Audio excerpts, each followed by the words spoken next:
Hey, Podcast America. Welcome to episode 75 of the Enlightened Neanderthals. And let's talk about my own company, Training Northwest, which you can find at trainingnorthwestllc.com. Well, by the time you guys hear this, tomorrow will be our final round of public classes, so it's too late to sign up, probably, unless you're right here local in Snohomish County, in which case there's still a handful of spots left. And Jesus Christ, with everything that's going on around right now, it might be a really good time to come learn how to shoot. Mm-hmm. I'll leave it at that. There's howdy. Yeah. There's a waiting list for Rifleman Camp right now. I think there's like 6 or 7 people on the list. If I get to 10, I'll schedule a second weekend because Rifleman Camp 2025 is already full. Nice. That's so tight. Yes, it is. Yes, it is. This was an awesome episode. Yeah. Because we had our homie Scott Stilwell in here, and it just crossed my mind to invite him on because he reads a lot of the same stuff we do, and he talks about a lot of the same stuff we do, and it just seemed like a natural addition to the show. Yeah. And it was. Yeah. Absolutely. He is so impressive to me. Yeah, he's a very good guy. Yeah. He's smart and well informed. Yeah. And that's a Also, he's thought about not only the things he reads, he thinks about it. Yeah, you can read something and regurgitate it, but to lament it and think about that's what true. that Right. means. He actually runs it through the rinse cycle and sees what he thinks about it. And I had another thought while I was listening to you guys talk is like, I like that my friends are really smart and can also fight. That's a good combination. Yep. He is a jiu-jitsu black belt. Yeah. So there you go. I can fight, but who's smart? Yeah. Okay, so when Scott is in here, he and I. That was a good one. I liked it. It was a fun one. And I mean, what did we discuss? We talked a lot about Dude, philosophy this of This how to is- run a society. I guess I don't even know. You just have to listen to it. It's ear candy, baby. Yes, it is. All right, you guys enjoy the show, and away we go. Boom. I almost just want to ask right off the bat, what has been spinning through the esoteric mind of Mike Kozak lately? Nothing crazy. But should we do an intro for our guests? We should. All right. Yeah. Forgive me. right back. I'm here every day. No one cares. I want to Take it know what's away going then, on in the mind of Mike Kozak, though. We are joined with our good friend, Scott. I almost fucked that up. Scott Stilwell. What's going on, guys? Welcome to the podcast. Thanks, buddy. You have made it to the top of a long waiting list of people that wanted to be on, and we just leapfrogged them and went straight to you. Your publicist was so convincing that Yeah. we said, you know what, we'll get him on next episode, and so we pushed Tulsi Gabbard aside, and you're here today. Oh, she's a former Democrat, so I mean, you know. You had to get out of Sorry, Tulsi. We'll get you next weekend. Yeah, but Scott, I guess maybe would you like to introduce yourself at all, Sure, yeah, or I maybe mean- how? Brag about yourself for 2 minutes. Yeah, Yeah, I've know all you guys from jiu-jitsu, yeah. you know, and we're in the same electrical local. Haven't worked with you guys yet, Jordan and Toby. Oh, I but, didn't realize you were in the same local. Yeah, I'm 191. Yeah. Oh. You're I'm not me. not? I did not know that. Jordan's 46. I'm 191, but dispatched out of 46. So we got all kinds so of. you're making the money. confusion. I was making the good money for a little bit too. Were you? But no, I've been doing jiu-jitsu since 2009 with Greg. That's when I met Greg. It was lesson number 2 or 3, I believe. Really? Up at North Sound. Yeah. Okay. Yeah. So he had just come back from some deployment, and I had done jiu-jitsu before when I was a kid with Charlie when I was doing Taekwondo with Charlie. Charlie. Oh, you for did a long time. Taekwondo. Yeah, with them yeah. bef- So when I was 10, I started doing Taekwondo there. And this is before he was starting to do MMA. He was having MMA fights. yeah. And you know, my whole family was doing it. And then he made the transition out of traditional martial arts and into full-on MMA. And I was a little too young. Dad was a little too old, so we just kind of stopped. And in 2009, when I was 21, I just kept driving by North Sound every day for like with my girlfriend at the time. And I was like, man, one of these days I'm going to get in there. One of these days. And then we went out to lunch, and she just drove right up to the front door. So like, let's go check it out. It's like, okay. And we went in and met Mike Simpson and the guys. I was like, okay, I signed up right there.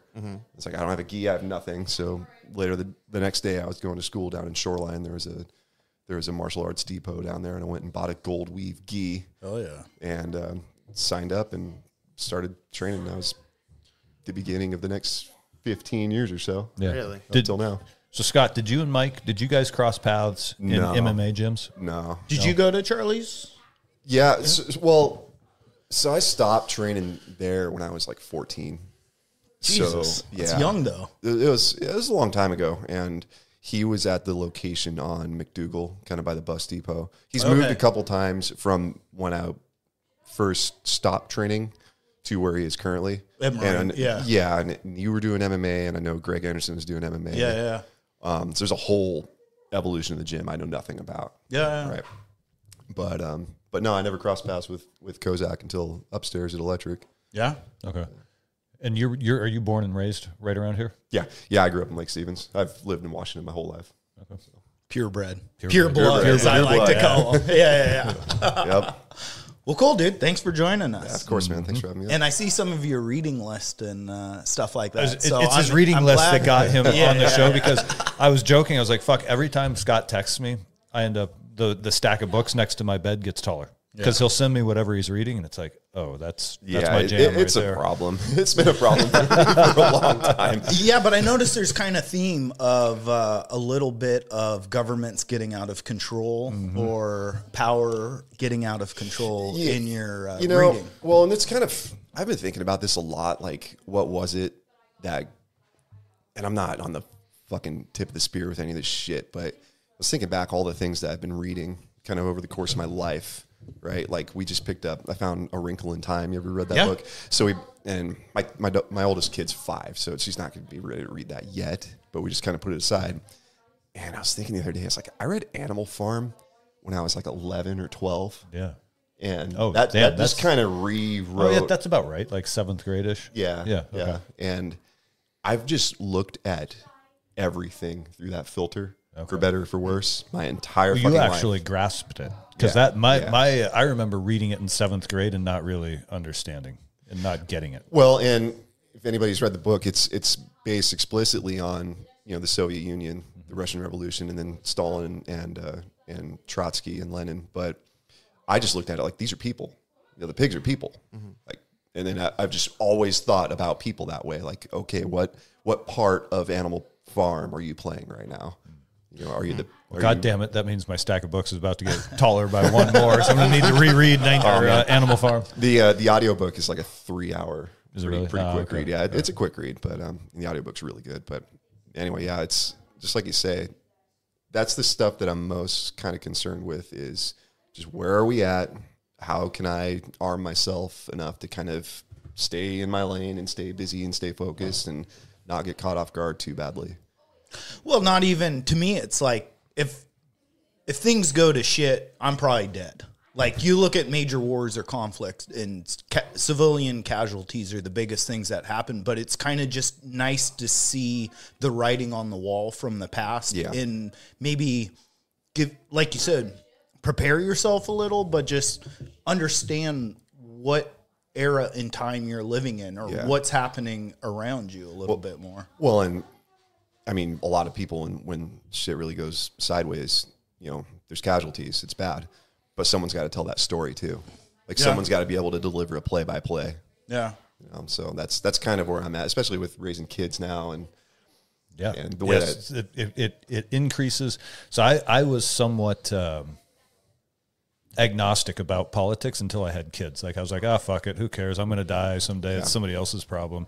Now I have kids. Now I have a stake in the future. Now it matters to me that I leave, the society at least as good as I entered it, if not better. Yeah. And we're definitely not there. I was going to say, right how's that now. working? Yeah, it's not working out real well. But that's why I'm way outside of my comfort zone doing things like this podcast, because I like to be a wallflower. I don't like to be in the spotlight, and I feel like it's necessary to speak out right now.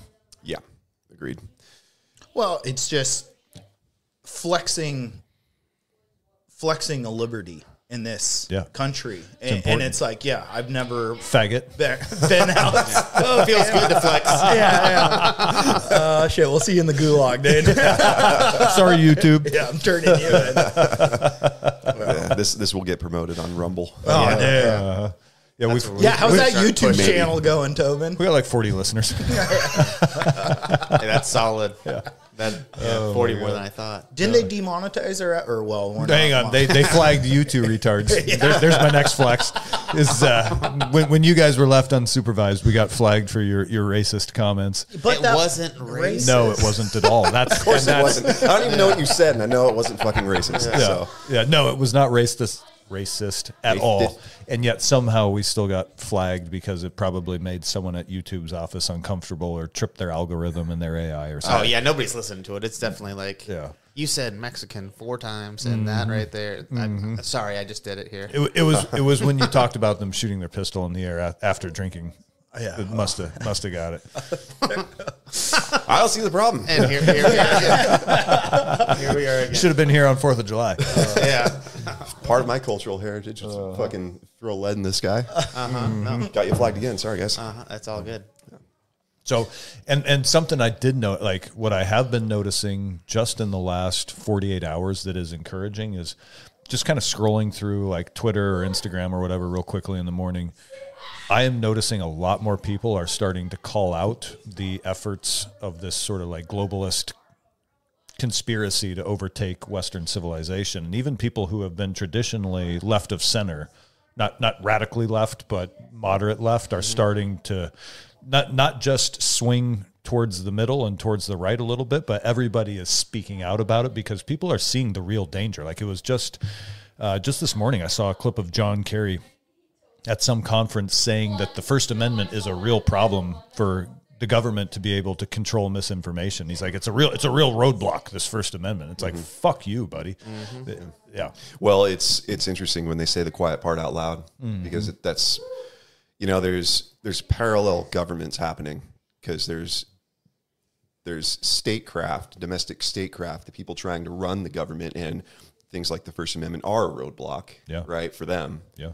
And then there's our point of view. It's like, these are our rights. These aren't our rights. These are our responsibilities. This is the way that we live our life, right? So it gets into interesting territory as far as, big issues like self-defense and stuff like that. It's like, when have I had enough of this that I must say something? And I think us doing this right now is that. But no, I mean, people have been speaking out in really interesting ways. I don't know if you saw Hanato Moicano's post-fight. Oh, yes. Fucking excellent. I love that guy. So he shouted out, Fuck Macron and fuck Macron, fuck these globalists. fuck the globalists. Everybody go read Hans Hermann Hoppe's book, The Democracy, the God That Failed, which is such a fucking phenomenal book. But it's interesting because people... My stack is growing. Yeah, right? And people are speaking up in weird ways, unexpected ways. Like, no one's going to think like a fist fighter is going to have this really evolved, developed point of view on economics in the state. Like, no one really expects that, Not only that, but like, I don't know how many people watch each UFC event, but say several tens of millions, I would guess. And when they shove that microphone in his face, the last thing they're expecting right now is that. Yeah. And that's why it's so amazing. Live on ESPN. Yeah, it's like an ambush of political rhetoric almost, but it's going the direction. It's pro our team, so yay. And I love seeing that kind of shit because the more people who see it, the more people are going to speak out about it and do things similar to that, where they have a moment of public spotlight. And rather than, hey, I'd like to thank my coach and my trainer and this, they're like, hey, listen, fuck these globalists. Yeah. Fuck all this shit. It's really good to see that. And it's funny because you think, how many millions of people watch that? And when it comes down to, the numbers are very small, but maybe dozens or hundreds of people actually said, I'm going to go buy that book. Yeah, I'm going to look into it. That's what it takes, though. It's just little nudges. And I think even more than that, what it really pushes forward is I remember having a conversation with a neighbor, like, God, it was about a year and a half ago. And I brought up the World Economic Forum, and he's like, oh, yeah, I kind of keep hearing about that. Who are these people? And I was sort of explaining to him, like, these are non-elected people with money who have just sort of anointed themselves as like directors of state affairs for all of the Western world. And so they invite all of the leaders of Western, well, not just Western countries, they invite all of the leaders of the world to their little summit in Davos, and they basically coerce them into following their policies that they put forward. And nobody anywhere in the world has asked for this. They've just sort of showed up and said, here's what we're doing. Yeah, we're and saving because they're throwing around their money, because they have so many of these, you know, like Justin Trudeau's and John Kerry's and Al Gore's in their pocket, and probably through you know, a little bit of blackmail from some Diddy parties or something like that, then they are able to control policies of all these different nations, and that is what we're experiencing right now. And so here I am talking to my neighbor about this a year and a half ago, and he's kind of heard of the WEF, but he doesn't really know what it is. Fast forward a year and a half to now, and now we've got UFC fighters screaming about it post-fight in the ring, and it's like, okay, it is more and more at the front of the public consciousness, which is exactly where we need it. Yeah. Well, I don't, like you said earlier, you're like, it's good he said that afterwards because it's kind of promoting more people to our side, but I don't even believe it's to our side. I feel like I've always been a little bit more left, but I feel betrayed because the left has gone so far left. Like, I'm libertarian a little left, but the way the left has completely shifted into like this radical regime. Extremism. Yeah. It's like, I think what you're seeing, by us doing this, with that fighter speaking after his fight, it's just the common person, the normal citizen, just kind of saying, listen, there's a problem. Something feels it's off. the normies now. It's not just the conspiracy theorists, quote unquote. It's what's happening. The conspiracy theories are all correct, and the normies are starting to go, holy shit. Yeah, these guys are calling it. Mm-hmm. Yeah. And it's interesting with the left too, because my more conservative friends are going to, not like this, but the left does have a really rich tradition of driving things in an interesting way in the country, as far as civil rights and unions, all that kind of stuff. It used to be the party of the people. Yeah, and the left means something. It meant something. Now it's just it's ultra corporatism. Yeah. Right. Yeah. It's really disgusting to see, and I've always just been kind of an oddball. I can't put myself anywhere. No. Part of why I just can't. So like socially liberal, financially responsible. Yeah, exactly. That's where probably 80% of the country sits. Somewhere. Yeah, I read the Bible and I listen to death metal. That's what I'm. So I read death metal and listen to the Bible. There you go. It is weird. The thing that makes it like especially weird is like the left always used to say the right are like religious zealots. They believe in an ideology. And now it seems like the right is not ideology driven. They're more of like thought or just common sense, whereas the left has gone total ideology. Well, and today's right is a moderate Democrat. Yesterday. Yeah, you know what I mean? Yeah. Like, if I knew that my tax dollars there was some accountability for it, there's an audit for it, I wouldn't have so much of an issue. Obviously, it's fucking out of control right now, property taxes and all this stuff. I'm throwing money away for things that I don't need, that I'm not going to use, that I don't want. But if it was brought down to a point where it's like, well, it's on the West Coast, it's a beautiful area, you pay a little higher bit of taxes, I'd be able to wrap my mind around that. I can't wrap my mind around the direction that they're pushing the government right now. Not just the left, but the government. And again, I don't see them as being fundamentally different. I see them as being just useful rivals to drive one particular agenda, which is from the unelected. Yes. Yep. Making them money. Yes. Yeah, using our fiat currency to fucking inflate the shit out of everything and steal every little bit out of everything they can. Yes. Well, steal and not make any changes. It's like, even if you made a radical change, it's like, congratulations, you did something. But it's like all these promises, your money goes nowhere, and nothing happens. This started when we got off like the gold standard. There was no accountability in how they did any of their inflation. Yeah, I honestly think that the entire post-World War II United States of America is like a tower of lies.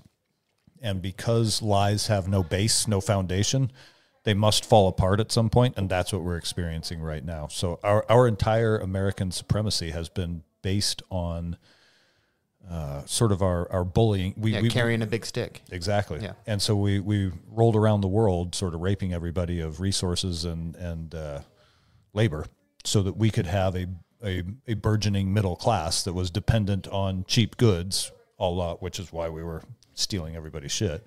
And now it's fixing the topple because the world is tired of being taken advantage of by unfair policies, which is why you get things like BRICS. Yeah, exactly. Yeah. Yep. The Saudis have sunsetted their agreement to only use U.S. dollars. That's dead now.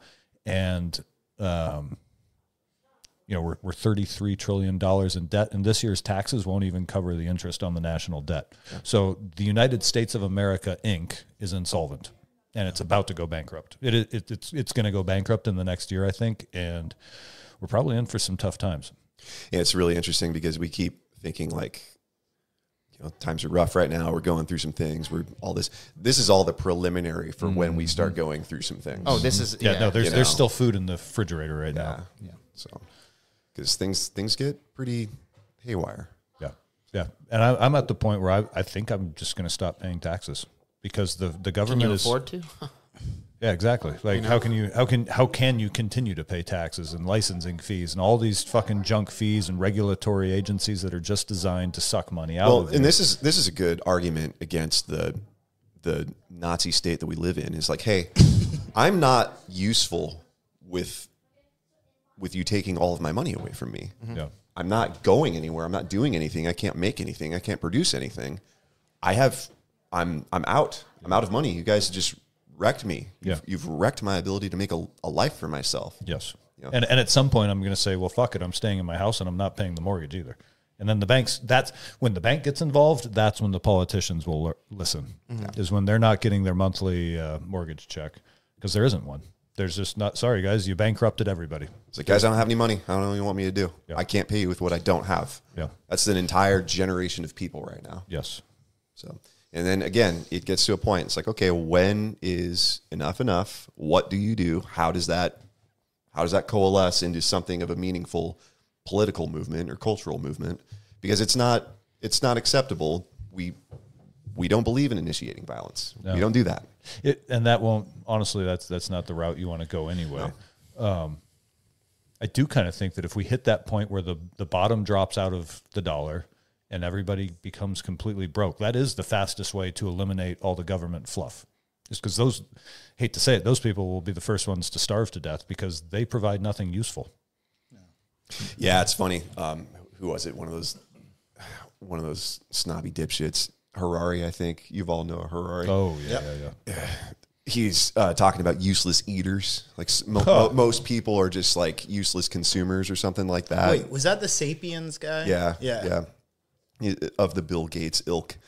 And it's like, dude, you're describing government employees right now. Mm-hmm. Yeah. Like, you're describing bureaucracy. And this is the thing. Something that nobody wants and it provides nothing anybody needs. Yeah, if you invert that entire prescription for how we want to make people live their life and just turn it around on them, it applies. It applies perfectly. These people they do nothing. Yeah. They sit around and try to figure out ways to justify their existence with another form or another regulation. And then they also get a little bit of that hall monitor authority complex to where you go job site safety guys. Yeah, exactly. Yeah. Exactly. Or the guys at the permitting office when you want to go build a garden shed and they're like, no, you can't.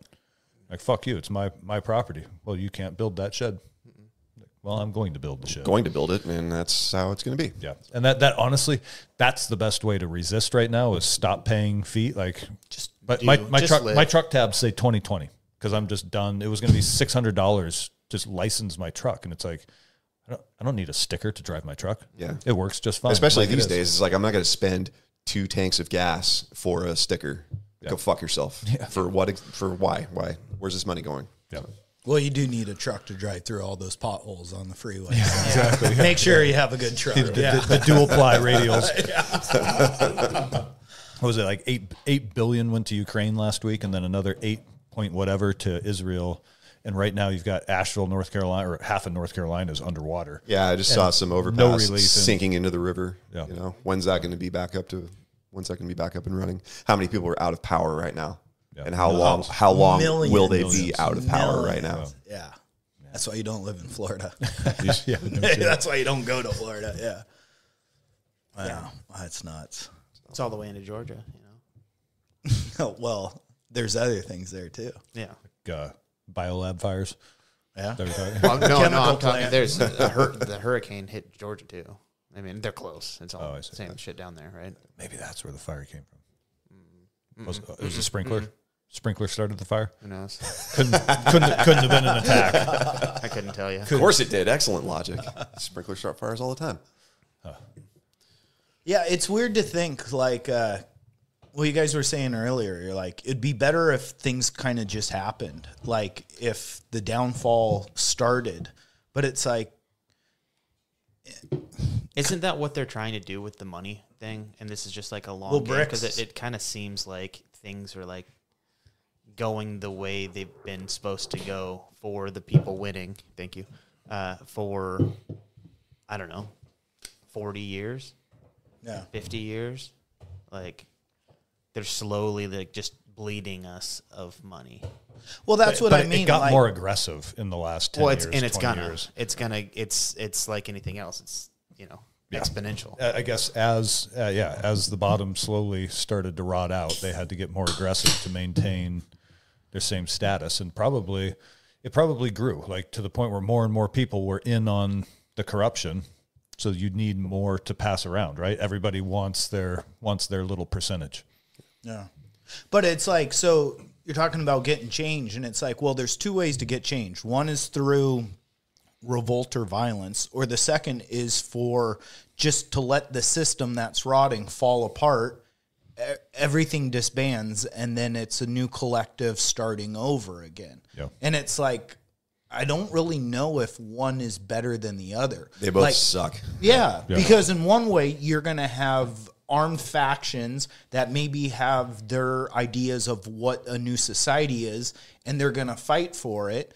But then the other is like when the shit completely falls out beneath you on the deck you're standing on, it's like it's still going to be the same thing. There's going to be blood and chaos. Well, I think the way to go forward is going to be states becoming nations unto themselves, the original vision for what this country was supposed to be. I mean, Washington State consolidating into its own kind of agreements for rights and materials with neighboring states. Yeah. I actually predict a balkanization of the U.S. Yeah, yeah.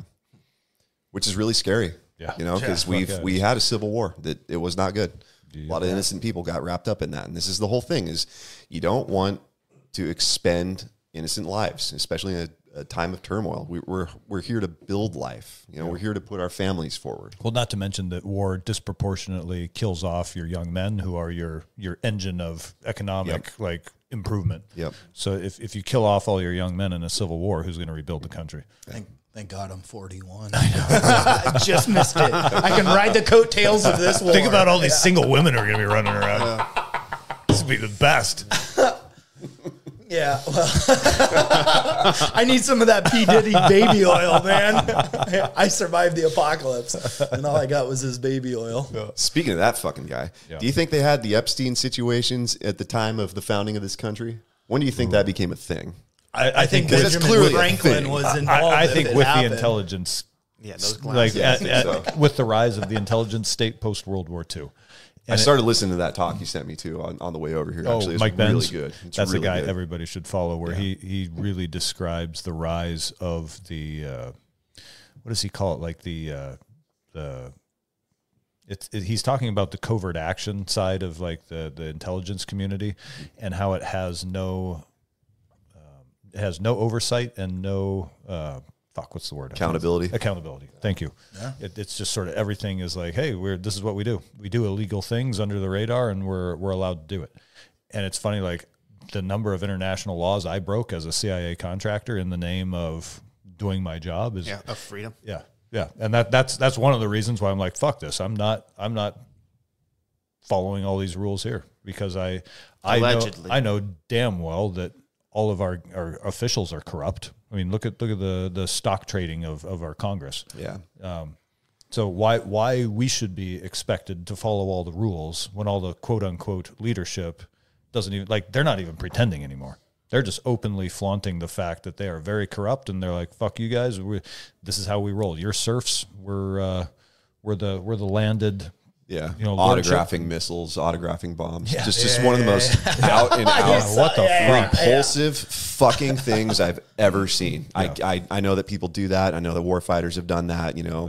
Address a bomb to Hitler or whatever. Yeah. Like I Except that now that we know they're leveling cities in Ukraine and there's a shitload of civilian casualties, it's like, dude, what the fuck? Like, I can't even imagine manufacturing artillery shells in a factory and be like, dude, what that's where our commerce is at. That's where our tax dollars are to war. And again, how many millions of people are sitting in the Southeast United States without power right now?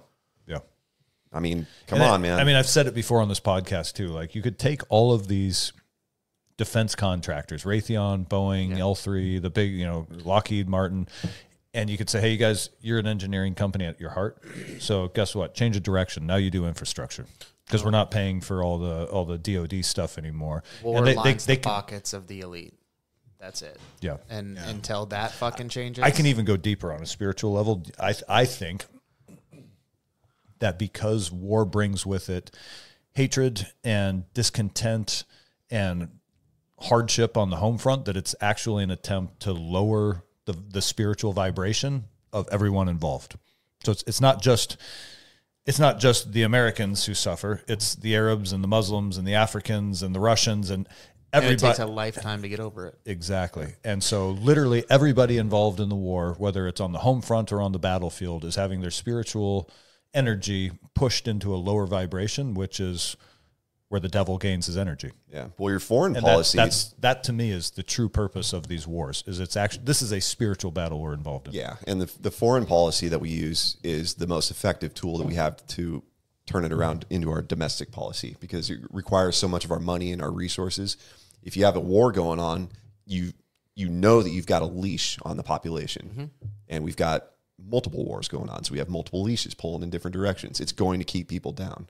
And it's funny that quote that I think it's Carl Jung, Jordan Peterson says it a lot, but it's people don't have ideas, ideas have people, right? Oh, interesting, yeah. And if you think about, especially with raising kids or developing students in jiu-jitsu or apprentices at work or whatever, right? You don't want to saturate them with stuff to think about, because then you're just going to make them weird and neurotic, but you want to get them thinking on their toes, right? Otherwise, they're just going to be a drone. Yeah. And then when they run out of refinery work or data center work or whatever kind of work, they're just going to sit around, right? You need them to be productive. And it's the same thing with people. And at the level of statecraft, you can't get a congressional job just by being somebody with a message. You can go far. You can get elected and maybe do a term, but they're going to run you out eventually. Mm-hmm. Like, they're going to pull those weeds. Mm-hmm. Like, it's put together too well. Yep. And that's why Donald Trump was such an anomaly. Knocks it out of the park one time. Yeah. And holy shit, we can't have that ever again, right? Because everybody is just this mindless drone, this blob, this groupthink. And I don't think people have that wake up like, oh my God, I'm not thinking for myself. Nobody has that thought. Do you think that's starting? I think people are starting to have that thought. I don't know. Because I guess there are still a lot of people who are just happy. The dual office is not a good place to see it in action. I think if more people in Congress are called, not to testify necessarily, but to issue some kind of mission statement for our foreign policy, and just like, okay, well, why are we sending so much money overseas? Why exactly? And I don't want to fucking hear about democracy. Yeah. I don't want to hear about these values that you don't give a shit about. Like, what's going on here? What is exactly the reason? And why does Ukraine have so much pull over American leadership? Yeah. Well, it's definitely not because they're humanitarianly minded, because there's all kinds of places in the world where bad shit is happening and we're not involved. So for whatever reason, we've picked Ukraine, and my suspicion is it's because they're trying to hide all their dirty dealings that they're getting caught with after the 2014 coup. Yeah. Well, and there's a lot of natural resources there. I think that especially with the climate agenda coming up in the next couple of years, this is where stocks are going to spike dramatically with a few companies are going to break into Central America or Eastern Europe or Central Africa, and no one's really going to. It's going to be like a crypto boom, and this is where it's going in the next decade or so. People are going to move in, they're going to consolidate a little bit of power, and then there's going to be a couple companies that are going to launch off, and people in Congress know this. They're preparing for it. And then as soon as they make some kind of production initiative, they're going to start putting natural gas down, solar and wind up, and then if you have shares in lithium or cobalt or however, how complicated electrical systems are. Yeah. If you have shares in any of the companies that are producing and extracting this stuff, you're going to have more money than God. I was just going to say the Chinese have their contract with the Taliban. Mm-hmm. They actually signed 2 weeks before our withdrawal, which is suspicious as fuck. And they have their Belt and Road initiative all over Africa. So really, Mexico, a shrewd investor might be looking at Chinese natural resources as a spot to invest because they have it locked up right now. Yeah. No. People that don't give a rat's ass about human rights, No.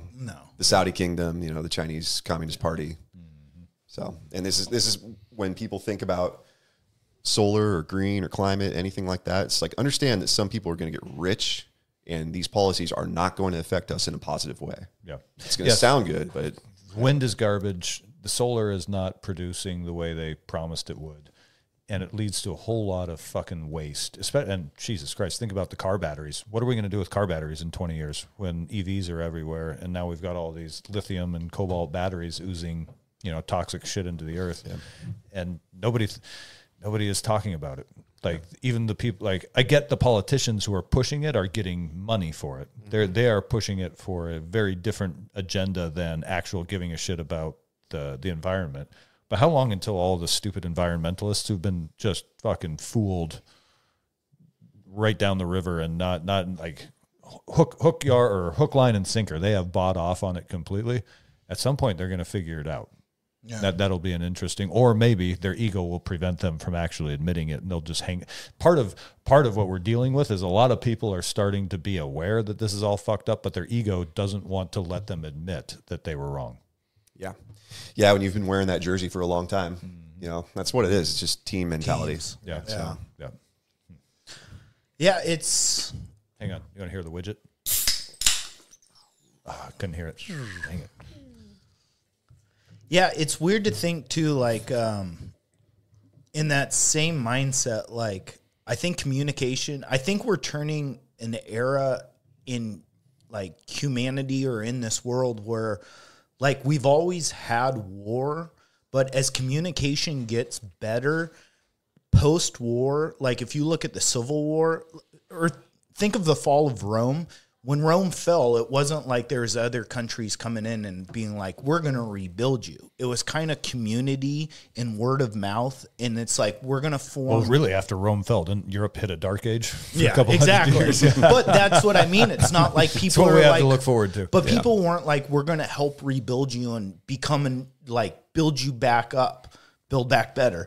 But if you look at the American Civil War, the idea of having a carpetbagger, people come in and they're we're going to rebuild this area and make it great again. And that same kind of mentality with a lot of the climate or the environment stuff. It's having we're going to give you all these batteries, we're going to go solar and all this, and it's it doesn't seem to be working. It does seem like there is that same playbook of someone coming in and being we'll rebuild you.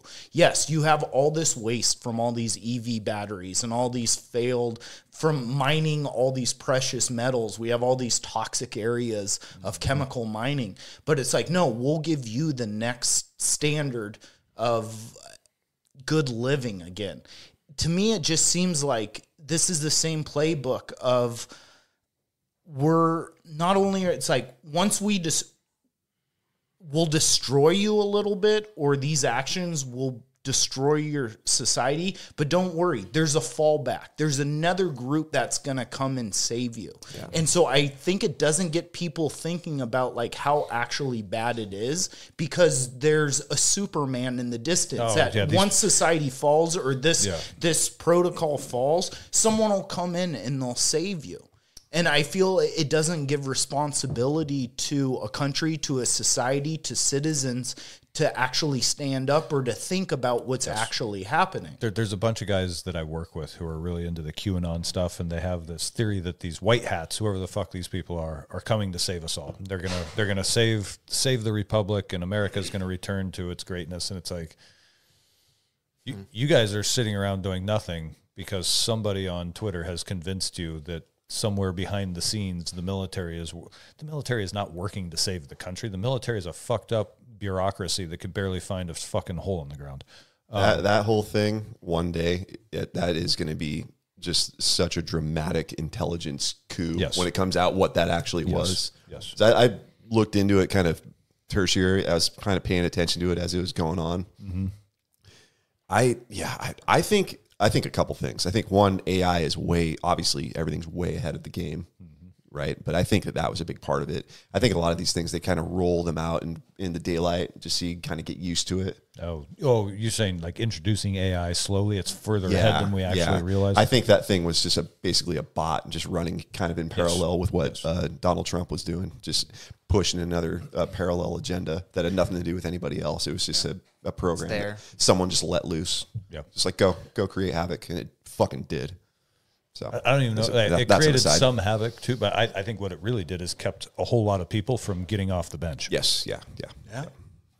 That's what I mean. It's like to have your citizen feel like someone else will take care of them. I mean, I'm looking at your shirt right now. No one's coming to save you, but it's that mentality of like, as a citizen, you have to rally your community. As a community, you have to rally your state. As a state, you have to rally your country. Yeah. And that mentality of don't worry, daddy's going to come save us, I think has been what has plagued us. Like the the overlord or the daddy, it will fix this. Yeah. And that's not how it works. It across history, a wrecked state does not get built back up by a benevolent neighbor. It gets invaded and taken over by a malignant parasite. Yeah. Because that's what a state is. Through the southern border. Yeah. Right. Mexico's going to save us, baby. Don't worry. That's what all those taco trucks do. Oh, shit. Yeah. That's true. We may get overrun, but there's going to be a lot of El Pastor. Tacos would be great. I'm actually okay with that. I know. I could get down with some taco trucks. Yeah, hell yeah, baby. The yard's going to look great. Yeah. Shit. And we're flagged. Goddamn. Yeah, that's another crazy one. Was it ICE that just released their document saying that of the however many million people crossed the border, it was like several hundred thousand or tens of thousands were convicted murderers. There's tens of thousands who are convicted rapists. It's talking about all the known convictions of people who have come across the border. Not only that, but they are allowing people to show warrants for their arrest as a form of identification to cross. And like, oh yeah, come on in. Like there's your. Well, it's funny too because a big part of our discourse with immigration is we have no idea who's coming through. We have no idea how many people, where they're going. It's like, well, clearly somebody has a really fucking good idea. Yes. Someone is coordinating this, and that really makes me both scared and excited. Just like the part of me that likes a little action adventure. What is the plan? There must be a plan. Well, the plan is there's going to be October 7th all over the country. Any random time, any random place with any potential narrative. Yeah. Because we know that they knew that was going to kick off weeks in advance, right? Yeah. You're right. Another fucking debacle that we've been paying for. And that was, that's great. Now that we're several months into the Gaza war, damn near a year. Yeah, we're a week away from it being a year. Yeah, next Tuesday, Monday, Tuesday. Yeah, by the time this drops, it'll be within a week of it being a year. Was that their Pearl Harbor / 9/11? Like, let's go fucking flatten Gaza and take, because now what they're saying is this is going to become Israeli territory. They're going to fucking crush that shit and take it over.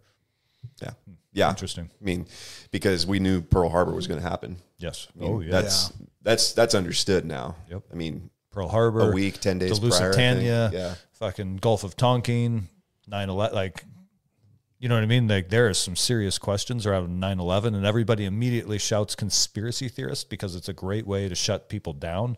But now that we're finding out that conspiracy theorists are oftentimes correct, there's a whole lot of questions around 9/11 that do not have satisfactory answers. And people should really start pulling on those threads. Like, it's one of those things I don't want to tell people because then they dismiss it. But anyone who's listening to this who is somewhat dubious, pull on the string yourself. See what you find. Yeah. Well, that makes don't take our word for it. Right? Prove me wrong. That makes me go back to thinking: is it someone being like, I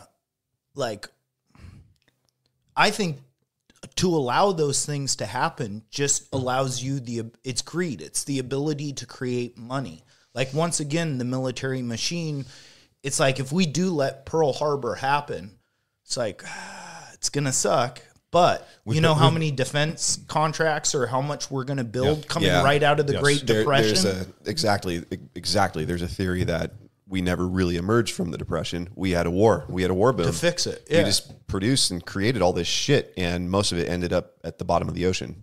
Yeah. You know, a bunch of boats, a bunch of planes, bombs, people, uniforms, boots, and a lot of it just was single use. Yeah. We didn't really get any return on that investment. We really didn't. No. So that's another reason why shifting focus of all these big contractors to infrastructure would be such a economic boon. Is that you're right. An artillery shell is a single use item, and then it's gone. Yep. Whereas build bridges and roads and schools and infrastructure improvements, that you get a hefty ROI on that. Yeah. But it seemed like they kind of had it right. Like, after the Depression, I mean, there was the Job Corps. You know, like, of building the Hoover Dam, and like all of that stuff was infrastructure related. Yeah. And you would think that during times of economic depression or down, just even that there's not a federal program of work of building infrastructure.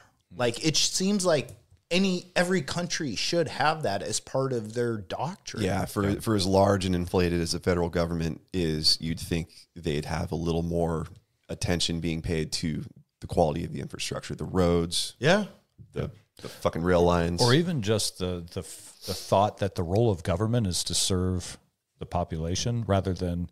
And I know I beat this dead horse on this podcast, but our government has become oppositional to its people, and that's completely 180 from what the government should be pro its own citizens and trying, like, its primary function should be to figure out how to make its citizens more successful. Whereas we've become a government of restriction. No, you cannot do that. No, you can't do that. You can't do that. Everything is no, you can't. It's no longer how can we provide a framework in which the citizens succeed. Yeah. Well, the state doesn't look at its population as lives. This is the difference that we have. We look at our friends and our family as life. You can't quantify that. You can't put a unit on that. The state looks at people as a balance or a balance sheet. How much can I potentially extract from X population? Yes. They look at us as livestock. Yes. And that is the underlying issue there is, you're right. How much wealth can we extract from Mike? How much wealth can we extract from Jordan? You guys represent labor units to them. Mm-hmm. So your labor and energy, I mean, that's really what money is. It's a token of your labor, your energy, and your time. So they look at you as labor, energy, and time, and how can they get you to spend the most amount of time and extract like your highest quality labor so that all of that value ends up with them. And that's what all these regulatory fees and taxes are. Yeah, I mean, and making sure that you cannot get ahead, that you are just, you guys ever notice that you always kind of just have just enough? Kind of always just get by. Yeah. You know, just enough to pay your bills and not really enough to get ahead. Yeah. And there's penalties for rising too high, you know? Capital gains. Yeah. Death taxes. On unrealized gains that they've been floating that. Dude. Holy shit. I mean, that would wreck everybody immediately. Yeah. I'm going to tax you for money that you might make. Yeah. I mean, what the fuck? I don't know. I don't think that one will ever go through just because it would bankrupt so many people so fast. Yeah. Fuck. That's I mean, you want to put the red flags up. A lot of people that were uninitiated or not really paying attention, just like you said, a lot of the normie type people, people that are in their sunset years, they're riding off. They're done. They did it. They're retired now. Yeah. And then all of a sudden they hit that button and they're like, wait, what? Yeah. I did what for how many years? And now I have no money. I just retired. I had the next 30 years mapped out. Now it's all gone. So I always kind of say it. It's like, well, then how do you give more power to a citizen? How do you write a doctrine where it's like the people actually? That's the thing. You don't. The citizen does that that is a responsibility. Yeah, of the citizen. We fucking take power, you know, and it's but once you take power, then you're going to have another established form of government. So how do you write a new doctrine? I say you exercise your freedoms. Yeah, like not paying. But so fees. you need a doctrine then. Once the shit hits the fan, everyone collectively comes back together and it's like, all right, we're a society again. What is our new doctrine that we live by? And people have said this forever. It's like religion. Could you get it? That's why that's the purpose that religion serves in societies. It's really funny too, because so many people are fearful of, I mean, we're homeschooling our kids, for example, and then there's more attention to homeschool, and there's more attention to people who are going back to church, and people are thinking about things differently. And there's, people are fearful of, like, there's a rise in Christian populism. It's like, no, the country is slowly returning to something of a baseline. Well, like, and they're saying there's a rise in Christian populism because this is a direct threat to the control of the state. Because people recognize a higher authority than the state. Correct. Exactly. But like, how do you think you could make it so people could elect honestly what their taxes went to? Like, we all have to pay a little bit of taxes. So how do you write a doctrine where you put control more into the citizen? You could have people that said, I love military, I'm putting it in this. And people would be like, I hate military. I want education only. I actually think we have a pretty good system if we could kick out the lobbyists. Because the lobbyists have taken the interest went away from the common man and went to the whoever has the most money. Yeah. But wouldn't then being able to pick and allocate your taxes eliminate lobbyists? I mean, you could get people to try and rally for education or for war or whatever your thing is. If I were able to say, I'm not giving any money to the Department of Education. Yeah. But if the citizen had the ability, I feel like part of it is flat like 10% tax. Goes to all of this. Yeah. Whereas if you were able to have a choice, if the people were more empowered by allocating where their resources, where those man hours went, that's how you that's a disruptor. That's something that a government cannot count on. Every year we get this amount. Well, it's like, maybe if you play your cards right and produce. I was just going to say, if you make the citizenship happy, then you will get your budget back next year. But if you do a shit job, but that's how it should work. Yeah, but that's not how it would work, because if the roads are shit, then I want the roads to be better. And when the roads are better, I don't give a fuck about the roads. Yeah. So then, you're having these government workers that are working themselves out of jobs, and we all know that that's not what they do. Yeah. Right? Mm-hmm. So, I mean, I would love to see that, but a government that would adapt to the needs of the people and swell and shrink according to the needs, that would be ideal. But I just don't see that being something. And you're talking about the sample size, right? You need to keep that constrained, because just like you say, job sites, they come and go. You need 5 superintendents and 20 foremen and 100 electricians at some point. You don't need that all the time. You don't need to move that footprint from job to job. Yeah. Right. And some jobs are huge. They all get built, and some states are huge. They have different demands. I mean, Washington has different demands than Rhode Island, has different demands than Texas, has different demands than Maine, on and on. So I think that the longer we talk about a unified vision for the federal government, that's a loser for anybody, because there's too many people with too many different interests. There's only swells, never shrinks. The federal government was intended to be tiny. It was not supposed to be this behemoth that it's become. Well, that goes back to where I think it was mandatory service, where it's like jury duty. You get called to respond for civic duty or to be what would normally be elected position. Yeah. If you could do it as civil service, where every citizen has a 4-year stint, they're in, they're out. 1, that eliminates corruption, and 2, that decentralizes what the overall grand vision of a control state is.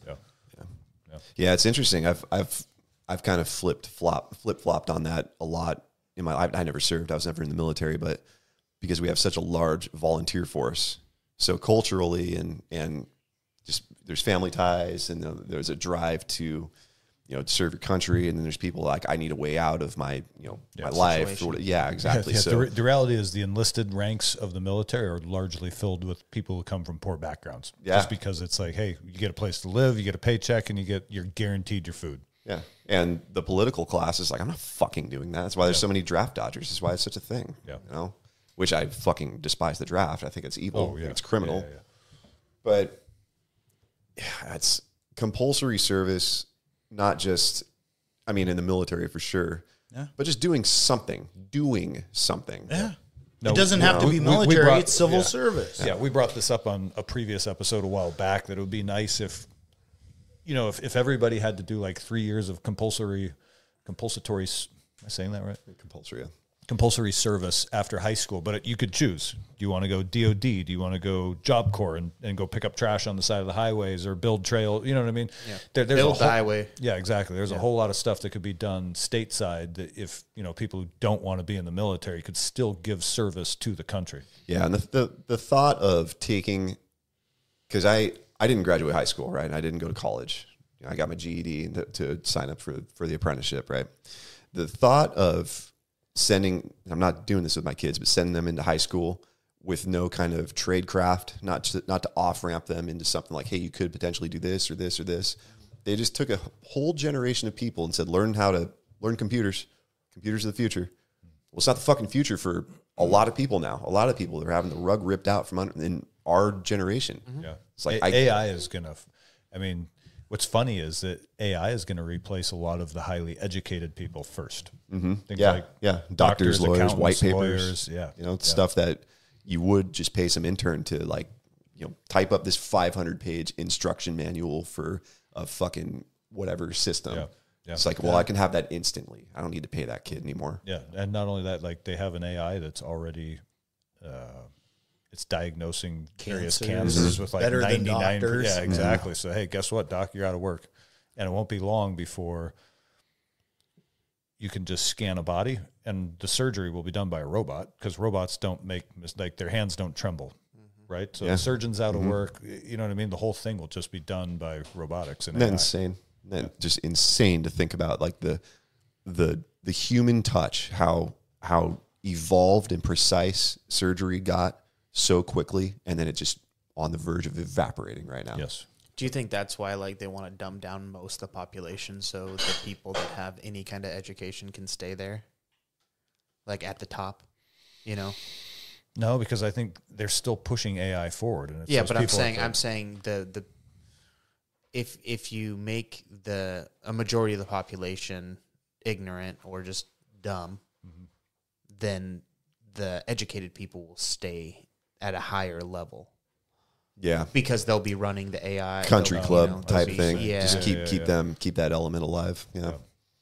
Yeah, generational wealth, because they're going to have enough money put away, and they're going to have enough time and resources invested. They know that they've fast tracked their life for however long. Yeah, they'll have hundreds of millions of dollars in the bank. They can raise kids. They can have private tutors, all that kind of shit.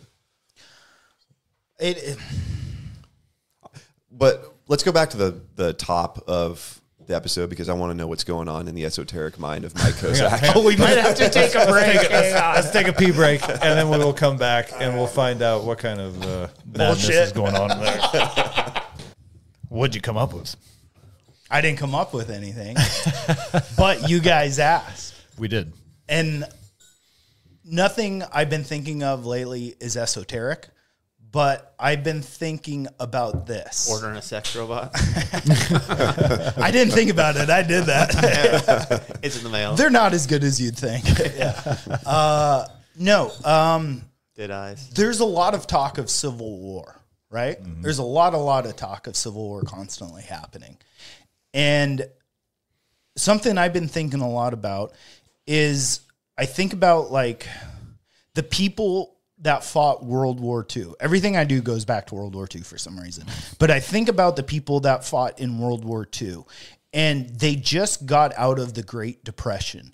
And I think the people to survive that and the technology that we had in that time made for a much stronger, rougher, resilient, maybe not independent. I think resilient is the real word to use. And so I think today, if we had a civil war and in this country, I don't think it would be like it was in the past, where it's like, here's a Mason-Dixon line, and everyone above this is this team, everyone below it is that team.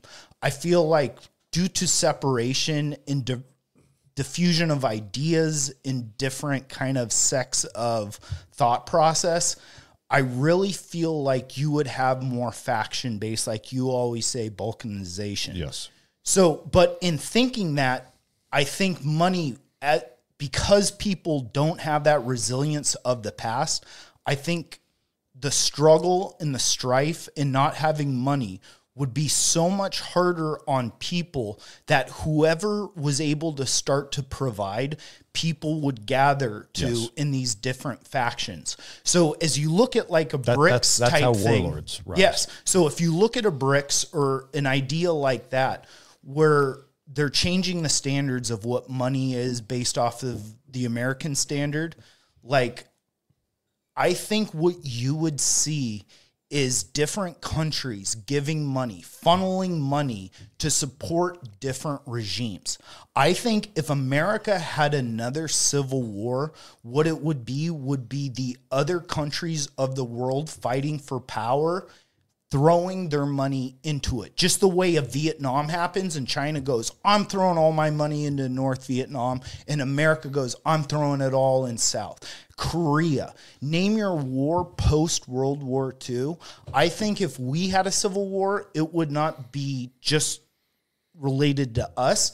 It would be the puppet masters of other countries throwing their money towards different factions in the United States. You're talking like in Iraq, where you had Iran supporting the Shiite militias kind of scenario. Yeah. That's a really scary thought to think, like, if you're in Colorado, for example, and Iran starts throwing money into that, broken, abused state, and they're trying to get on their feet, and then next door to Colorado, Wyoming, so Russia's getting involved there, or India's getting involved in such and such other states. So Wyoming wouldn't take it. Wyoming wouldn't take it. They're at the end of the alphabet. No, it's a really scary thing because, especially with the Civil War, the idea is that we're all just going to turn. I think the common narrative is that it's side A versus side B, but I think it's not going to be like that at all. Yeah. It would not be a hot war like the first American Civil War, in my opinion. I think it would be more, think like Nazi brown shirt type violence, where we live in the Puget Sound, right? It would be not left-leaning, it would be very hardcore left. So imagine where you had groups of thugs who were sort of semi-state sponsored, and they go around enforcing their political views. And so what you end up with is a bunch of refugees, people like us, who move to Idaho or Montana, where it's people who think more politically right. And that's how the balkanization happens, is you have, and people who are left-leaning there would also get treated poorly to the point that they would want to move. And so they'd be refugees going the other direction. And that's how you end up with 6 or 8 different regions of politically aligned states. But that's always been done like with more powerful countries to less powerful countries post World War II. Oh, but sorry. Hang on. Let me continue here. And then all of those. So let's say you end up with like a republic of Idaho and Montana, and that's where we all end up because it aligns with our beliefs, and we don't get persecuted there. And we're going to start looking at our own economy and how to sort of increase the lifestyle or the standard of living of our people. And you're going to start looking for trade partners and anybody who will give you, like, hey, maybe it is China who comes in and is like, hey, these motherfuckers over in Puget Sound are arming up against you. We can work out, some beef for arms or something. You know what I mean? Like something along those lines. And you're going to be like, you know what? They have something we need, and we need to deal. Something more of an anarchic kind of trade agreement, which is what the states were supposed to initially be. Yeah. You can make your own trade agreement with whomever you want to, outside of any kind of federal regulations and restrictions. And, that's the scariest thing about the balkanization idea, is that it sounds pleasant enough if you think about it. It's like, well, everybody goes their separate ways. Everybody has what they want. It's what's the big deal? There's 50 states. There's so many different people. But just like you said, I mean, if we become refugees to another state that we don't, I don't know anybody in Montana. They might not want us. Yeah. There's so many different elements. Look at what's happening in Europe right now. They don't want the refugees. Yeah. There's so many different elements to all this. And, with the Civil War too, it really was an act of aggression, an act of imperial aggression from the North moving south, as bad. And the Confederacy had an interesting way of putting their states together, states' rights. I think when you talk states' rights, you get lumped in with the Confederates because, well, you think state right, therefore you're Confederate, therefore pro-slavery, therefore white state, ethnic state, or whatever, which is, we don't like any of that shit. But they got invaded for industrial power. That was the idea of the Civil War. I was just going to say, I think there's a hidden history to the Civil War, which is that the industrial power that was the North wanted to make sure that they were being sold their goods at low cost. Yeah. They didn't like the idea that a Southern farmer could decide to raise his prices. Well, they didn't like the idea that the South could make their own trade agreement with France or Europe exactly. and sell cotton at price, and just like, well, we're going to make a killing over here. We have cotton. Yep. So the story is that it was fought about slavery. I don't think it was. That's bullshit. Slavery. It was never about slavery. It was explicitly a factor, but it wasn't the main driving factor. It was the Pearl Harbor. This is the reason we're fighting. It was explicitly not about slavery until an election cycle came about, and then it's like, well, we can address this issue now. Well, that's also an area I think where you see. I always say it used to be politics drove culture, but I think culture shifts like politics, and like the book Uncle Tom's Cabin, like you take something of art or like to get emotional,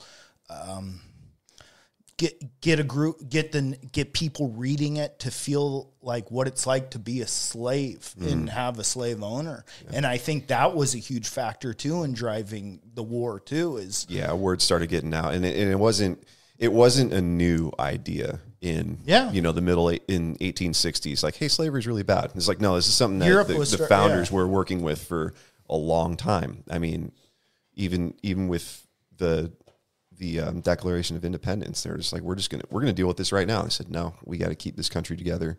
We can't put this out right now, which is a really interesting thing to think about. The framers of the Constitution, the elements of freedom and liberty.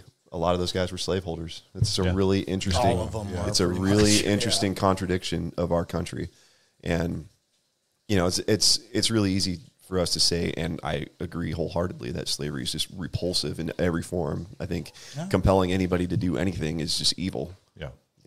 But it's like throughout history, there's never been an egalitarian, even like Greece, where we get a lot of our format for government, they had slaves. Yeah. And it's life was tough, and it's constantly gotten better. If anything, to end it, it's like, yes, we had shitty people in the past, but they ended up stopping these atrocities in life. Yes, we're close to that point in time, so they're like, oh, this was your grandfather, so you're a bad... No, it's like, yes, we're getting further away.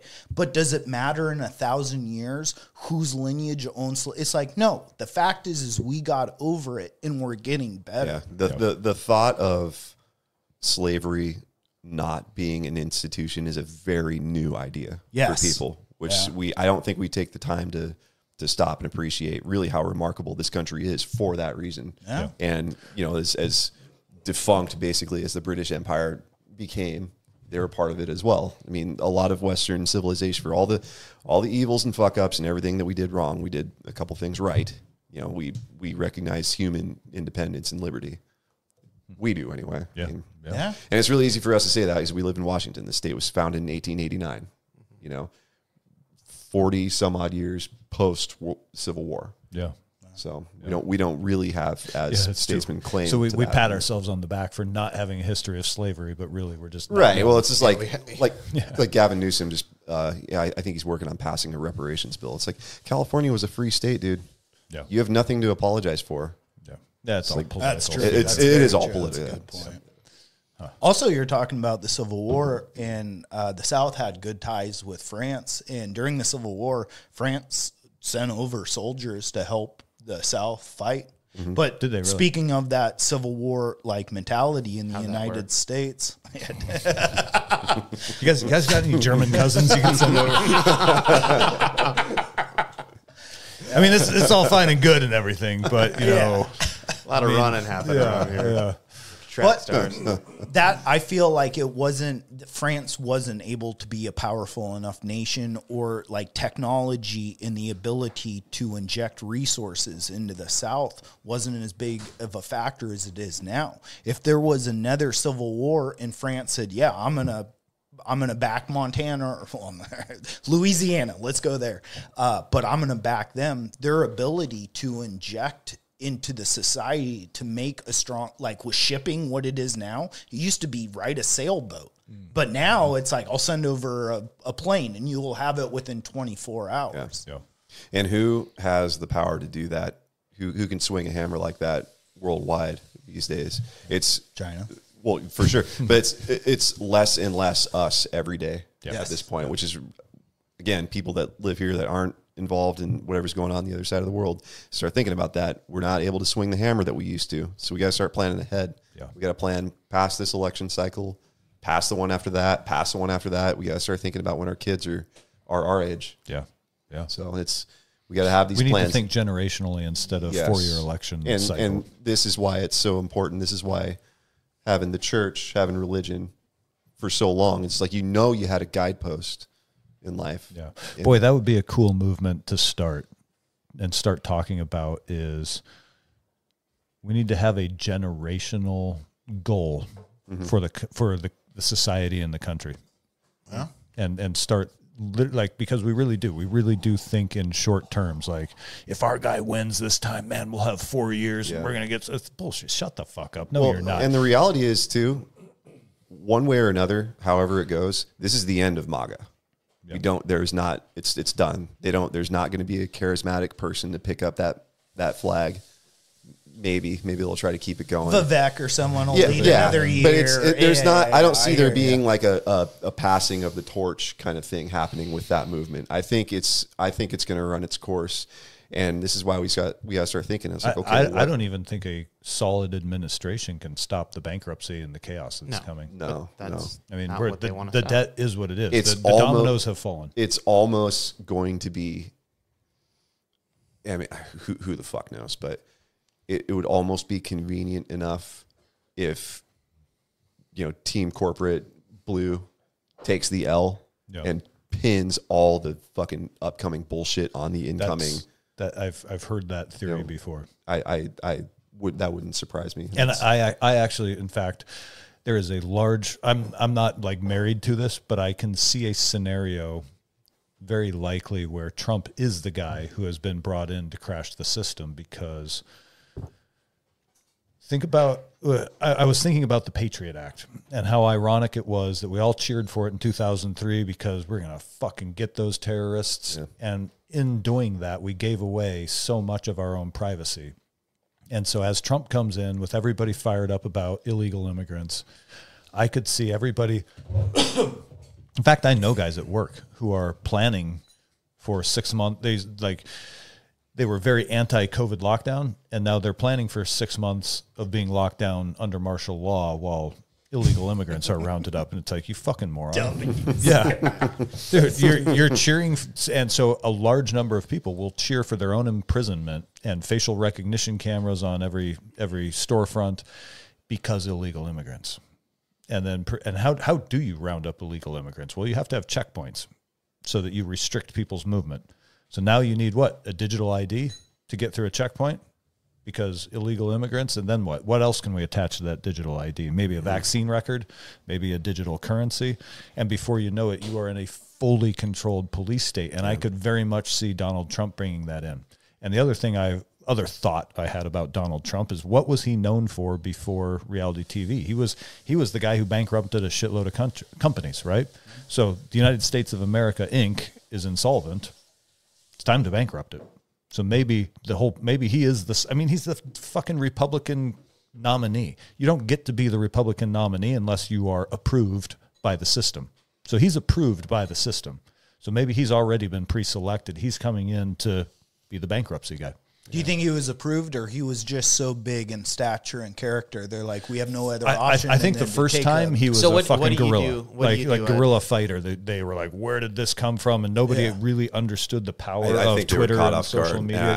I don't think anybody recognized how. I think the first time around he wasn't a true outsider. This time I think he may be under control, because how else do you get the nod from the part? Like, we saw how twice now the Democratic Party took the will of the people and was like, no, we're not doing that. Here's Hillary. And then this time they didn't even ask. They're just like, here's who we don't even talk about. He's still the active president. We don't even talk about Biden anymore. Come on, man. Yeah, they're like, hey, here's the thing. here's your new candidate. And nobody Scranton. actually selected her.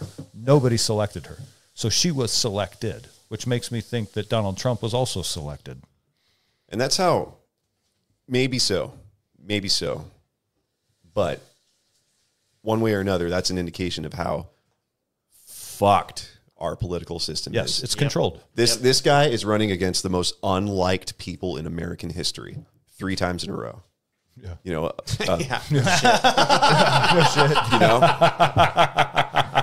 this fucking guy has been there for 3 of these things. Nobody else, just him, against the most unliked, unlikable, just destruction. Despicable. Just awful human beings. So I'm trying to think of something happy to say. I'm sorry, guys. No, this is pretty much it. You're knocking it out of the park, dude. This is what you get when you cut the line, I guess. Sorry, Tulsi. Yeah, That's right. sweet gal. She could have been here.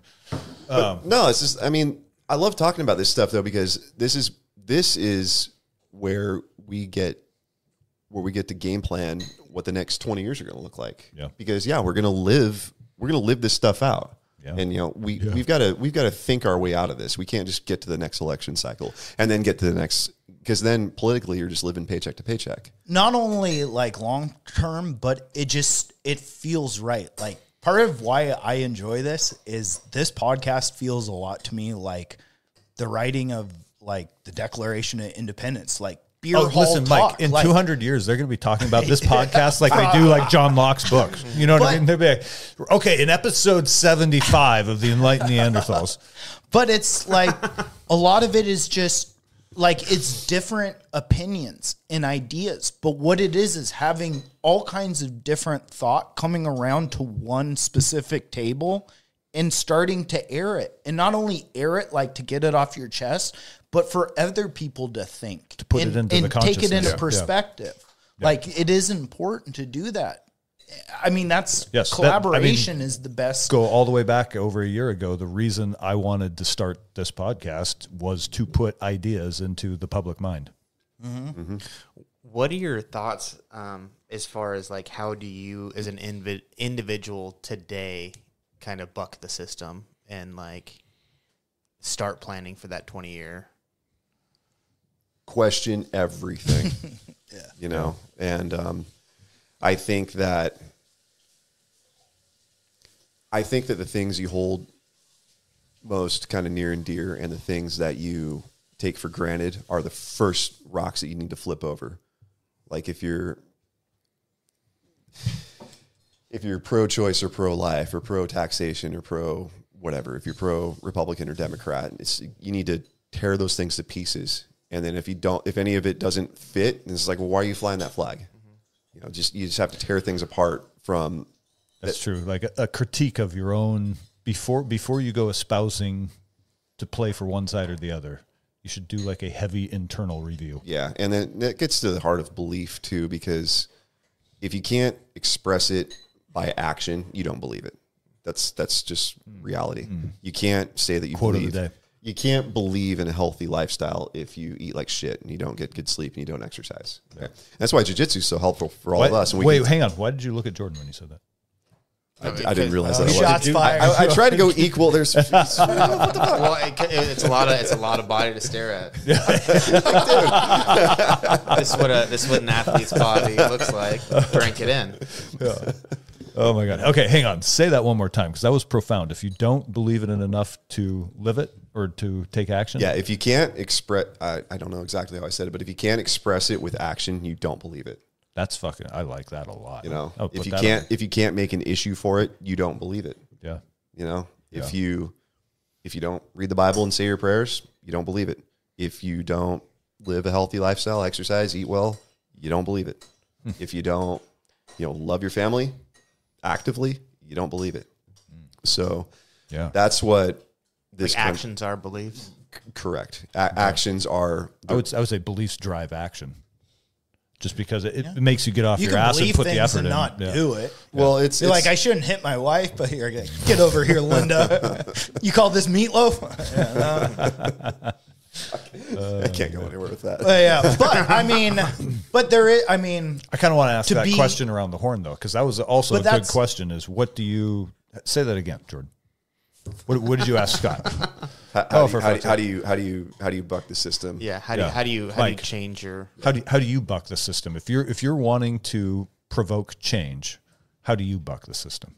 You buck the system by becoming part of the system. If you're a disruptor, you have to ingrain yourself because of what your thoughts are. If you're like jiu-jitsu's gay and I want to stop jiu-jitsu, you gonna go stand outside a gym? This ain't over yet. No, what you gonna do? Stand outside the gym with a sign saying this is bad? Or if you wanted to truly corrupt it, you would join the gym and screw the gym up. That's the idea of a spy entering another country.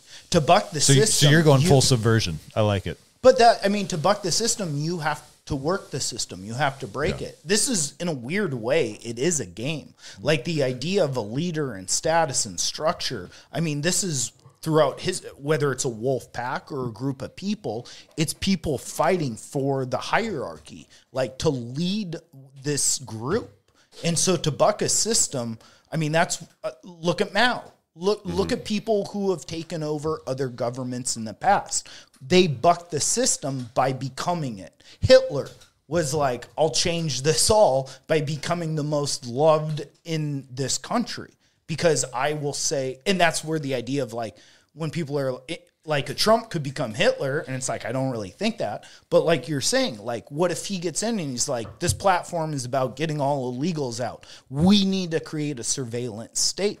Truly bucking the system, it's an overhaul of everything. Us as the citizen and the common person to be like, how do we want a more cohesive, loving, easy life where everyone has a chance, our children, ourselves, and prosperity? That's a different bucking the system. When can we expect Mayor Mike of Mayor of Montana Territories? Well, Hugo Boss will be my designer. Yeah. Jordan. I think that money, right? How you use your money, how you exchange your money. I think not using the fiat currency that is given to us because it is so easily. It is a leash that they wrap around our necks every fucking. Well, and you know what's funny is that people are so obsessed about making and keeping their money. Money is it's a creation by the Federal Reserve and by the government. Yeah. So my value is my value. Mm-hmm. That doesn't. You can take all my money away. I still have my value.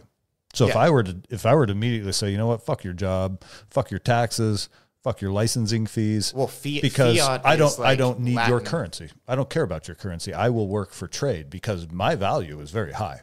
Yeah. So fuck you. When I don't put my value into your currency, guess what happens to your currency? Yeah.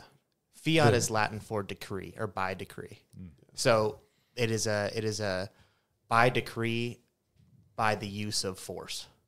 And we are under the force to use, just like all the other countries are. Yep. We are under the force to use this bullshit currency where, like, you know, what is currency? Or you could take gold and silver and use that anywhere in the world.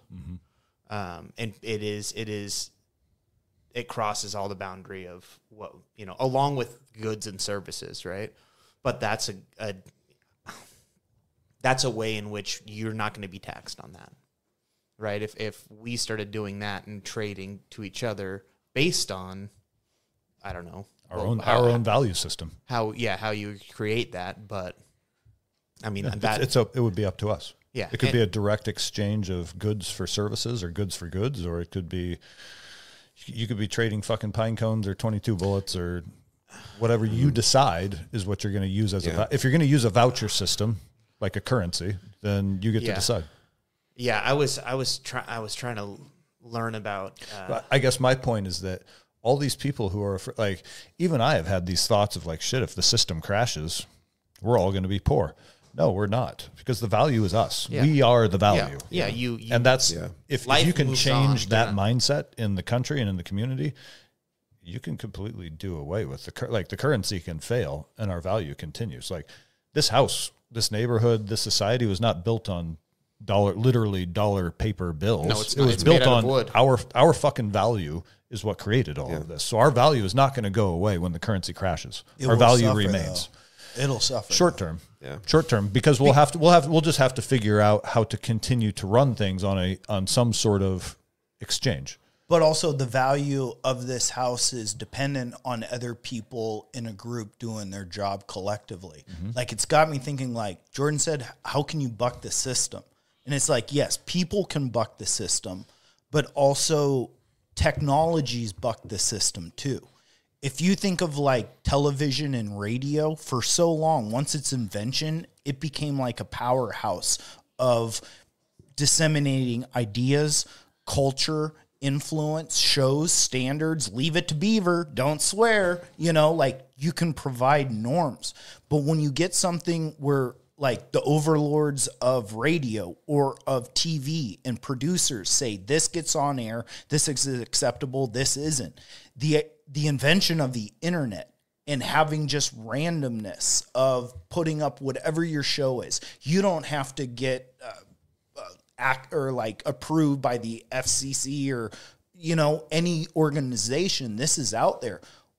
How's late night television doing right now? How's normal news doing right now? Yeah. Everything is moved to the internet. That bucks the system.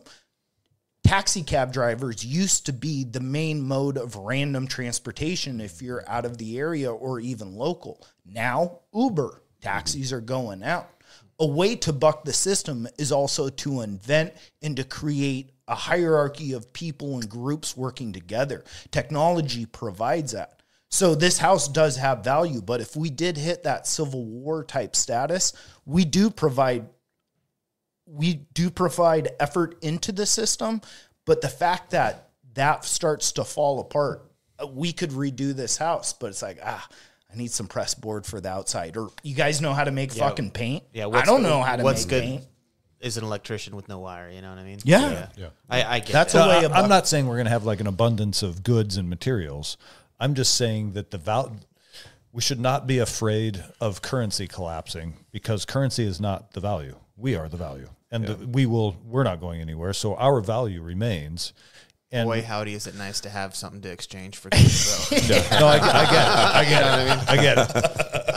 But I mean, that's just what you do. How do you protect your money from inflation? How do you do all that? And that's kind of and the reality is the currency was about. Created so they could skim off the top with inflation. Well, and that's what I was trying to say. The reality earlier. is we're nowhere near actually getting compensated for our value. No, we're not no. even fucking close No. because of how much is being stolen from us. But that's what I was trying to say is like how do you if the currency crashed, because then we could actualize our value.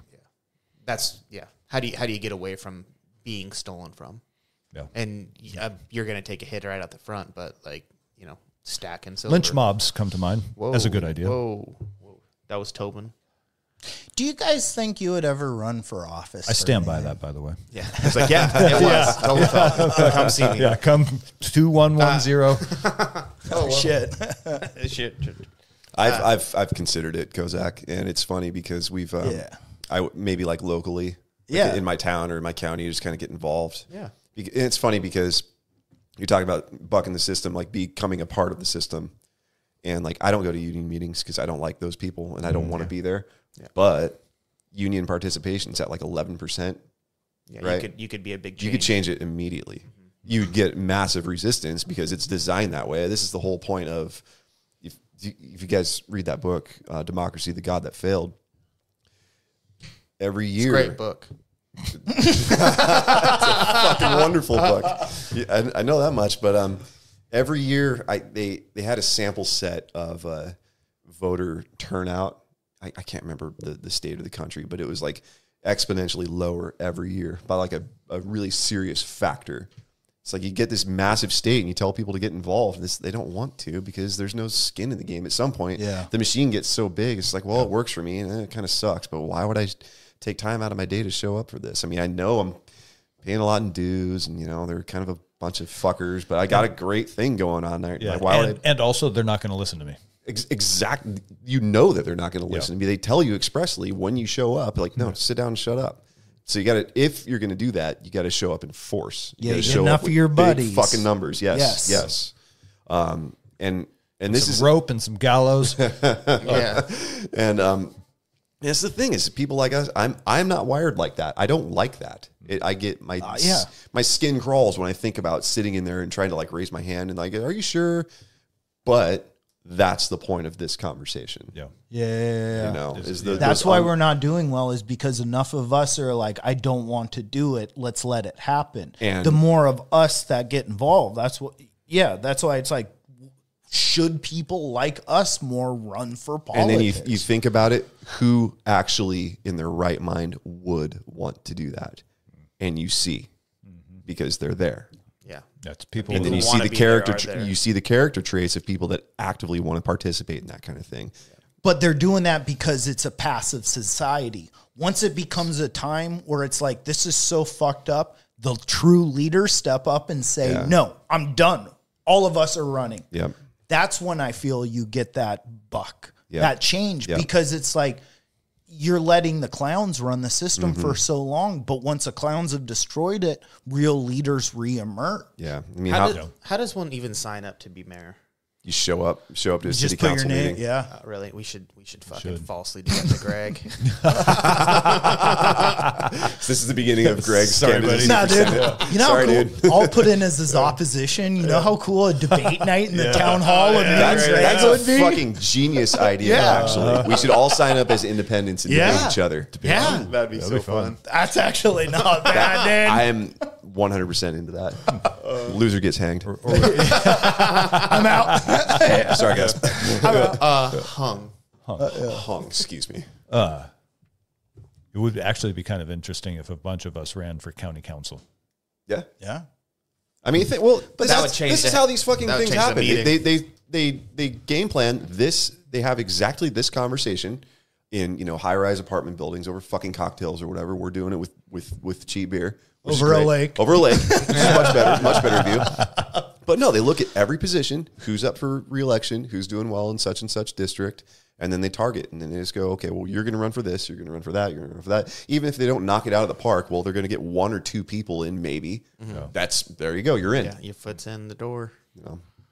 Okay, so I've never had Stilwell here, but I like where this is going because I got to talk a little bit about Mike Zedong and like the idea of having a dictator for the day. Yeah. for life, not the day.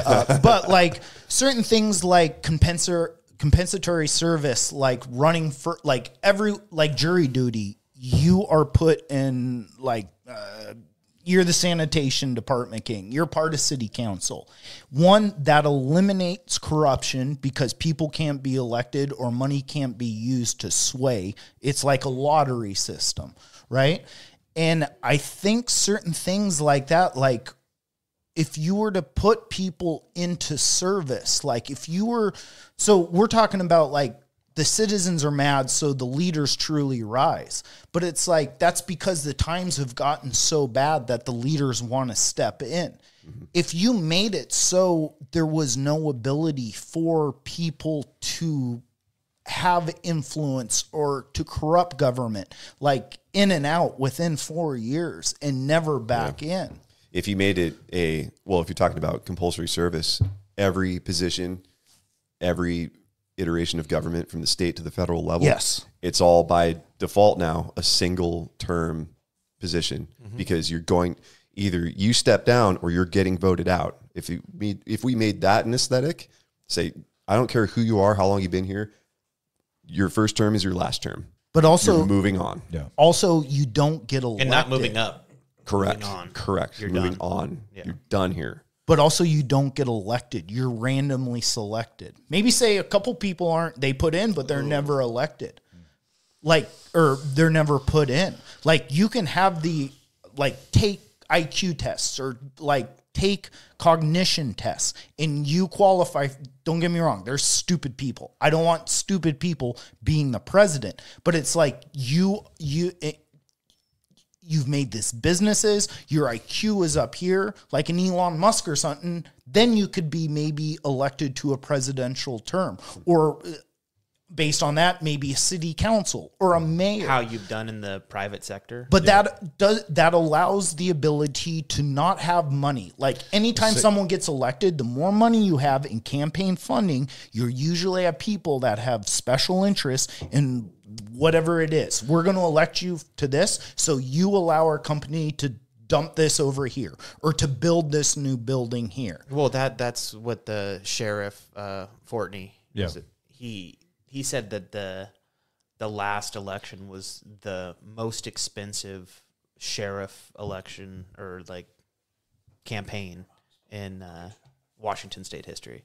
Yeah. And like the gal who ended up winning it had like $700,000. Oh, they threw so much like money that. into that election to fuck him, just because she's now a left aligned with Bob Ferguson and Jay Inslee, so that if there's ever another lockdown or whatever, then like the last go round, thank God we had Sheriff Fortney because he correctly said that a mandate is not a law and therefore not enforceable by law enforcement officers. That will be different in the next go round. This is one of the things I don't really, I can't, because I've been on the outside of politics. I can't wrap my mind around why election campaigns are so expensive. Because they're bought. I don't understand it though. It's because it's so like, okay. And it's widely acknowledged that the campaign with the most money will probably win. And that's the thing though. It's like where the money comes from. We got an idea around that, but where does the money go for what? That's that's a great question. It's like, why? If it's that expensive, why? I mean, to put up more, it doesn't cost $1.7 million to put up signs on the highway. It's like you're not. So it must be buying into a club, would be my thought. Buying fees, into unions, premiums, buying premiums, into fees. yeah. But that also gives more money to your projects. Oh, we put all this into here, and now this campaign, you know what? We're donating to the new. The City Human Habitat Society. It's like, what the fuck is that? Yeah. And it's just random money schemes for a park for laundering. furries. Yeah, you just put more money into whatever club. And like, look at the homeless problem in Seattle. And we created all these new jobs and we put how many millions in and nothing happens. Oh, yeah. What is it like? But someone's campaign probably donated to that. And there's a whole lot of new government employees who are making six figures a year on taxpayer money So and they have a stake in the game now. They don't want to lose that. They don't want to lose that income. They don't want to lose that authority. So it's in their best interest to not fix the problem. It's one of those things. We hired a bunch of people to fix a problem, and now it's in their best interest to not fix it. Mm-hmm. Yeah. Job security. Yeah. And to finish my point on where's this money go? What does it do? I mean, you're hiring campaign staff, you're doing advertisement, you're running all that kind of stuff. It's like, if you ran a campaign on zero money, I don't want your money, keep your money, and just ran with that. Yeah. If we changed that aesthetic, I mean, there's some things about politics, the suits and the fucking slicked hair and the posture and the pros. If you threw all that fucking shit out, people would be very excited to see it. Yeah. Yeah. Because they can relate to that. Literally make them wear NASCAR uniforms with all their like Pfizer or Coca-Cola or, you know what I mean? Like the bigger the contributor, the larger the logo. Yeah. Exactly. Well, so when they're standing up there on the stage, you know exactly who's bottom. Yeah, if you said, like, where's all your money coming from? It's coming from the people that are going to vote for me. They contribute to my campaign. $5, $10, $20. That's it. Mm-hmm. You know, I don't need millions of dollars from Shell or Pfizer or whatever else, you know? Yeah. Well, you look at a lot of Scandinavian countries, and a lot of them do limit the amount of money you can spend on campaigning, or it's allocated by the government. If you're picked for this, everybody gets like this amount of money. And don't get me wrong, taxes are way higher there. But you look at a lot of studies of the happiest people in the world, a lot of them are Nordic Scandinavian countries, and people. Yes, maybe is that because of all the salt cod? Could be, but maybe you do pay 40, I'd be happy. I'd be stoked. Maybe you do pay 40% taxes, but a lot of people, you can make a living and a life working at a VCR repair shop. I mean, those don't used exist. To be able to do that here. But there, it still exists. Yeah. You can have an honest job. They pay for vacation. They pay for medical. It's decent education. It's higher education than most of the world. Yeah, and there's staying out of wars. That's a big one. Nailed it. Yes. Yeah. Yeah, no shit. So money corrupts all. It's the cause of every society falling. When was the last time the Swiss were in a war? Yeah, they're neutral. Remember, they have all the money. Yeah, all the gold, Swiss Army all the diamonds are. Ooh, they do. You know what I mean? And you know what? I have a Swiss Air Force watch. It's fucking cool. That's where they stopped. They made the Swiss Army knife, and they were like, "We've done it. We did it. We put a toothpick in a knife. Little mini scissors. Yeah. What now?" and it pissed Germany off. Bring us your gold. Well, it's funny though, because I mean, Switzerland, Monaco, tiny little nation state. Yeah. It's basically a city, just a huge, bank basically for people. Interesting how nobody ever fucks with them. Nobody wants anything to do with Monaco. No one wants anything to do with the Cayman Islands. Where does the world power project from? Mm-hmm. Don't they have a race there every year?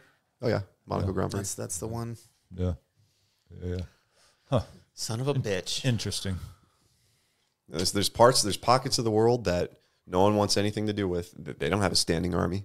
They don't have compulsory service. Yeah, you're right. Yeah, all over the world. The one place where all the money is kept doesn't really have an army, and nobody ever fucks with them. Mm-hmm. What does that tell you? Yeah, that's quite a thought. So. It's weird to think, like, hold all your resources, and it's like, don't you want to fuck with us, or I've never thought about that. Whatever you're worth, we have it. It's here. It exists here. Yeah.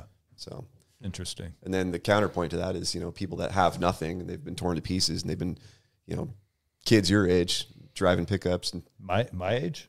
Well, your kids age. Oh, excuse me. Okay. Not young butt.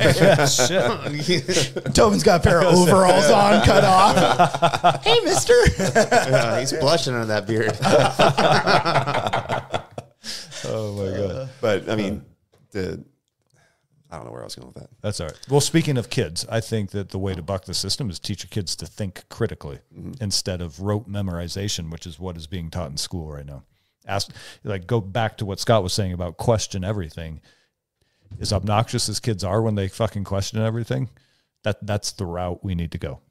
Yeah, correct. Well, that was something that made me feel so bad during COVID. Was like, throughout my youth, it was always like, oh, like, be a good person, but like, you know, it was punk rock to be like, fight the system. Think about what you're being told. Fuck you, I won't do what you tell me. Like, critical thinking was always kind of told. And then to just be like, oh, we got a bad situation, now just do what you're told. Fuck you, like just do what they tell you. Yeah. My whole youth, like, it felt like critical thinking within like 2 weeks got completely thrown out the window. Yeah.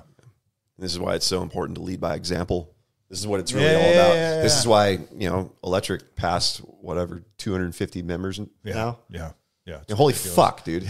Not a lot of gyms in the world can say that. No. Why? It's because one guy just decided, no, not doing that. No, do what I want, and then he works his fucking ass off and everything else. But also because the value is him. He is the value. You can't take. You cannot. Like, man, this is such a good thought. I'm so glad we had this conversation, because the realization that the value is you, and nobody can take that away. You give it away. People give it away. That's why I'm saying I don't think I'm going to pay my taxes anymore, because I'm willingly sending that check. I don't think I'm going to willingly send it anymore. I think I'm going to hang on to it. That's my value. Yeah.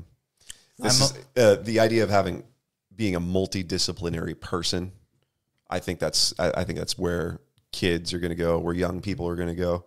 Because you used to silo yourself, and that would be how you got by. Maybe post World War II, it's just like I'm a factory worker, I'm a dock worker, I'm a construction worker, and then, you know, corporate America kind of develops, and then you have, you know, women getting in. I'm going to be an HR manager. I'm going to do this. I'm going to do that. These days, it's like, yeah, I have my electrical license, but if I lose that, it's like, well, I can go hang drywall. You know, I can go apprentice plumb. I can go do other things. I'm not scared of any of that shit. Because you're good. Why? Hang on. Why do you need a little plastic card from the state of Washington to be an electrician? I don't need a little exactly. So you don't need to go hang drywall. You don't need to go be an apprentice. Well, my point is that if there's nothing to do in that, I see. In that scope of work, I can go do other things. And this is why. What do you need to do to maintain all of that? You need your health, right? You need critical thinking. You need good standing within your community, or at least the people within arm's reach of you. Yeah. If that is the core element of you and your family unit, you align yourself with as many people as you can in the periphery, and then just hammer that on, and then pass that on to your kids. Hell yeah. You know. God damn it, Scott. Yeah. I'm about to say, you're welcome, America. And I think old Scott here might be a regular guest. Uh-huh. Because this was too much fun. Thanks, guys. Thank you. Catch you all next time.